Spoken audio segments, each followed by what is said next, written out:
There was a man, speaking to the youth, creating storms on campuses, followed by millions, and then one day, under the stage lights, it all ended with one bullet. But the most shocking part were the messages he sent 24 hours before his death. Today I'm going to tell you what Charlie Kirk experienced in the final days of his life, what pressures he faced, and the truths the media is ignoring. And trust me, you're not ready. This isn't just a murder story. This is an exposé of the dark side of modern politics, the anatomy of how power, money, and pressure come together. Are you ready? Then let's begin. Candace Owens dropped a bombshell. She leaked messages Charlie Kirk sent to his donors. And there was something incredible in these messages. In the messages, Charlie said this: "The Jewish donors are playing into all the stereotypes. I cannot and will not be bullied like this. They're leaving me no choice but to leave the pro-Israel cause." Wait a minute, who sent these messages? Charlie Kirk, the founder of Turning Point USA, a man who was one of Israel's strongest supporters for years, and now that man is saying, "I can't do this anymore." These messages were written just 24 to 36 hours before his death. Think about it. A person is saying they're going to leave a position that constitutes their life's work. Why? Because of pressure. Wait, there's more. Candace also shared information she received from 3 separate sources. These sources claimed that one day before his death, Charlie said, "I think they're going to kill me." Now think about this. A man says, "They're going to kill me," one day before his death, and the next day he's actually killed. Conspiracy theory? Coincidence? Let me tell you something. I'm not a conspiracy theorist, but I'm a logic guy.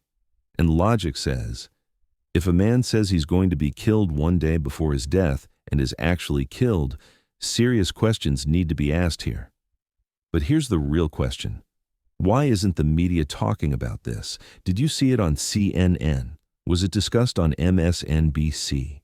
Was this topic even covered in depth on FOX News? And that alone says something. Then, new messages emerged, and the way these messages came out is very interesting. Some shared these messages with the headline, "Charlie believed Candace Owens was going insane." Who shared this? Why did they share it? And most importantly, does this headline really fit the messages? But when you read these messages, you see a completely different story. Let's look at the messages. Gray is Charlie, and the person on the other side, most likely a pro-Israel donor. The first striking point, Charlie is writing long messages, the other side is responding with single sentences.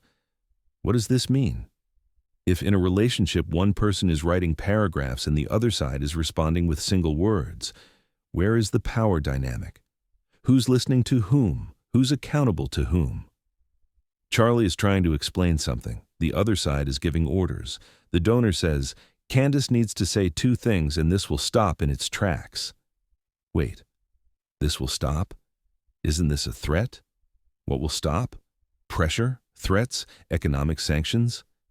He continues, quote, "Israel's not committing genocide." Quote, 30 dead, raped, kidnapped, and beheaded Americans in Gaza makes the fight in Gaza America first. Look at what's happening here. You're being dictated exactly what to say, word for word. First, Israel's not committing genocide. Second, this is America's war. This is propaganda 101. You're not just being told to take a position, you're being told to use specific words. Charlie's response, "This is right. I'm really trying to help her."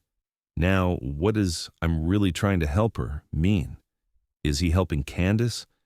But what kind of help is this? If the other side is threatening and Charlie is saying, "I'm helping," is this really help? Or does it mean I'm trying to convince her or we'll be in trouble?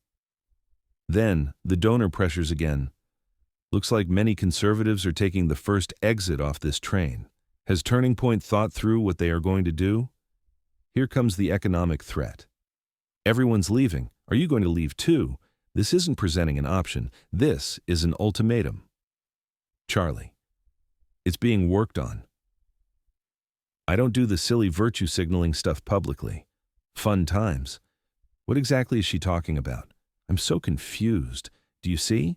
Charlie's on the defensive. He's explaining, making excuses, saying, I don't take public positions anyway. And then he says something else. What is Candace talking about? I'm confused. This is important. Because this shows that Charlie doesn't exactly know what Candace said. And something interesting happens here. They don't show the donor's message explaining what Candace said. Why? Because that message might change the whole story. Maybe Candace really said something dangerous. Maybe she said something completely innocent and it's being exaggerated. But we don't know, because that part is hidden. The donor finally says, I don't know, I think she has entered a dark world of conspiracy. My guess is that is in part postpartum behavior. She's looking for the Jewish angle in under every rock she turns over. Wait a minute. Postpartum behavior? Are you saying the woman gave birth, so she went crazy? What kind of argument is this? And even worse, this is a personal attack. We're not discussing ideas. We're questioning character. They're writing the book on ad hominem attacks. And Charlie's response? Just, I've never heard of this stuff before. That's it. That's the whole conversation. Now explain to me how these messages support the claim that Charlie believed Candace was going insane. Charlie never criticizes Candace anywhere. He never says she's wrong anywhere. He just says, I haven't heard before. Because I see the exact opposite. Charlie's under pressure, trying to explain, and in no way is he taking a position against Candace. What we see in these messages is actually the anatomy of a pressure operation. Point 1. Israel is not committing genocide. Point 2. Fighting for Americans in Gaza means putting America first. These are talking points, imposed views, and this isn't just theory. I'm going to show you now. And now I'm going to do something interesting. I'm going to show you what other people said about Candace, and you'll see the same patterns. Laura Loomer. I don't give a damn about Candace Owens and her postpartum psychotic rants. Wait, postpartum? Where have we heard this phrase before? Yes, in those messages. A donor tells Charlie, this is postpartum behavior. Laura Loomer makes the exact same accusation. Coincidence? Same accusation, same word, same strategy. This is a sign of a coordinated campaign. Someone's distributing talking points and everyone's reading from the same script. Laura Loomer continues, even if these texts are real, it still doesn't mean Israel killed Charlie Kirk. Right. Absolutely right. But nobody's saying Israel definitely did it. People are just asking, why was Charlie under pressure? Why did he say, they're going to kill me? Why did he decide to leave the campaign one day before his death? These are legitimate questions. And asking these questions isn't anti-Semitism. And then Laura says, Candace Owens makes content for low IQ people. It's going to be hilarious when she is sued by TPUSA. Wait a minute, a lawsuit? Lawsuits that will bankrupt Candace? Now, Laura Loomer isn't inside Turning Point USA, but she knows Turning Point is going to sue Candace. How does this happen? Either she's getting inside information or she's part of this plan. What's happening here is this. Powerful people are using legal threats to silence questions. Someone tries to reveal truths, immediately attacked from 3 fronts. 1. Character assassination. She's crazy, postpartum psychosis. 2. Legal threat. We'll sue. She'll go bankrupt. 3. Isolation. Everyone's distancing from her. And here's the real question for you. If a person is telling the truth, why are they being so aggressively silenced? If Candace is wrong, why not just counter with evidence? Why personal attacks? Why legal threats? Because maybe Candace isn't wrong, but now we need to stop and say this too. Charlie Kirk's killing doesn't require pressure from just one side. Charlie himself, in a tweet 6 months before his death, said, assassination culture is spreading on the left. 48% of liberals say it would be at least somewhat justified to murder Elon Musk. 55% said the same about Donald Trump. Think about this. Half of Americans think killing their political opponents would be somewhat justified. This is a poll, a real study, not imagination.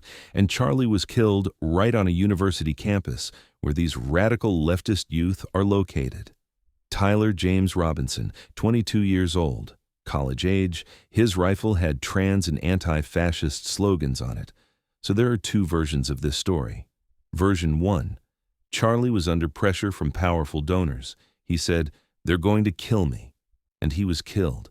Maybe those applying pressure had the job done. Version 2. Charlie provoked leftist youth on campuses for years. To them, he was a fascist, and one of them pulled the trigger. So we have two possibilities. 1. He was threatened by powerful donors, and that threat was carried out. 2. He was targeted by a radical leftist activist and killed.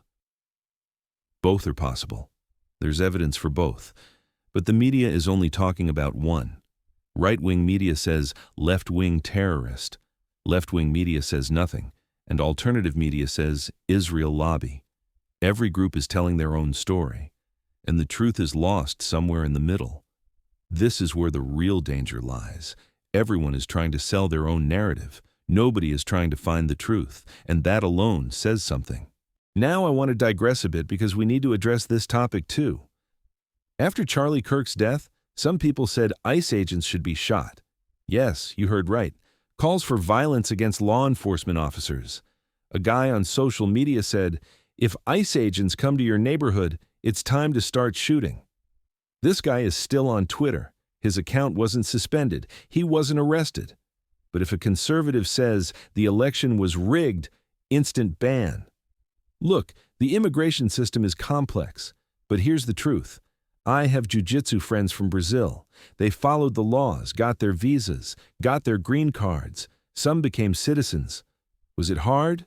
Yes, it was expensive. It took time. They hired lawyers, filled out paperwork, took exams. Was it possible? Absolutely. Each one went through the same process. None of them said, "The system doesn't work." Because the system works, you just need to follow the rules. So protecting borders and enforcing laws isn't fascism. Fascism is when laws are applied to some people and not to others. But the media doesn't tell you this, do they? The media tells you ICE agents are tearing families apart. But they don't tell you these families have been living illegally for 10 years and never applied through legal channels. There are two sides, but you only hear one side. Let's go back to those messages. Because what we see there isn't just about Charlie Kirk. This is a textbook on how dissenting voices are silenced. Step 1. Economic pressure. We'll cut the money. This is what was done to Charlie. If you continue on this path, donors will withdraw. Step 2. Character assassination. He's crazy conspiracy theorist. This is what's being done to Candace. Postpartum psychosis, anti-Semite, low IQ followers. Step 3. Legal threats. We'll sue, bankrupt you. This is what TPUSA is going to do to Candace. Multi-million-dollar lawsuit. Step 4. Isolation. Everyone's distancing from them. The conservatives are getting off the train message is this: you'll be alone. And if these don't work, is there a fifth step? You think about that. Charlie said, "They're going to kill me," and he was killed. Coincidence? Paranoia? Or was it a real threat? We don't know, but we have the right to ask. Some people are distorting what Candace Owens said at Charlie's memorial service. Candace said, "I went to that ceremony like a dragon. I was expecting Erica to call for war, but she didn't. She chose peace." This was Candace's dramatic way of saying she stood with Erica. Candace honored Charlie's wife Erica for calling for forgiveness, not revenge. She praised her courage. But some twisted this into Candace made threats. Went like a dragon. This is a metaphor, poetic language. But the media presented this as Candace threatened to burn down the stadium. Do you see? The woman is using metaphor. The media is showing it as a threat. This is how manipulation works. You take words out of context. You make the worst interpretation, and you make the person look like a monster. They did the same thing to Charlie. Did he say the civil rights movement was bad? Number. But that's how it was shown. They're doing the same thing to Candace now. And the cycle continues. Now let's get to the real question. Who killed Charlie Kirk? There's a 22-year-old suspect named Tyler James Robinson. He was arrested, being tried for murder. But what's the motivation? Was he a leftist radical, anti-Israel? Was he directed by something else? The FBI is investigating, but they're not sharing the results. His rifle had anti-fascist slogans. This makes him a leftist activist. But what does Charlie saying they're going to kill me mean? Who is he referring to? And here's the problem. The media isn't asking these questions. Either they're afraid to ask or they've been told not to. In either case, we have the right to ask. Because if Charlie was really threatened, we need to know the source of that threat.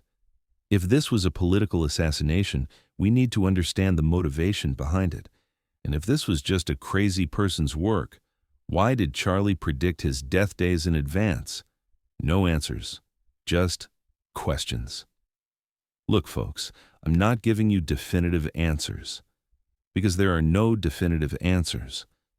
But what I'm giving you is this: questions you need to think about. Did Charlie Kirk say, "They're going to kill me," one day before his death? 3 witnesses confirm this. Was Charlie Kirk under pressure from powerful donors?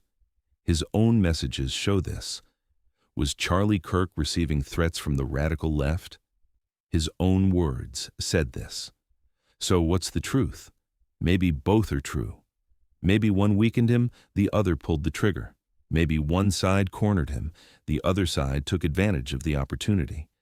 Or maybe there's something else none of us know. But I know this: questions must be asked, pressures must be exposed, and the truth, no matter how uncomfortable, must come to light, because Charlie Kirk is dead. And if we stay silent, who's next?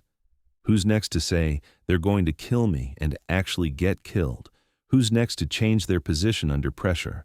Who's next to be silenced for daring to ask questions? This isn't just Charlie Kirk's story. This is the story of free speech, the story of power dynamics, and the story of what truth costs. If you like this kind of content, if we're speaking truth without fear of anyone, and if we're giving you perspectives the media doesn't show, subscribe to Kirk Unfiltered, because here, no topic is taboo, no question is too dangerous to ask, and no power can stop us from telling the truth. Let's talk in the comments. What do you think? Was Charlie Kirk threatened by donors, or is this a conspiracy theory? Did Tyler Robinson act alone, or was he part of a bigger plan? Let me tell you, I don't know the answers either, but we need the questions.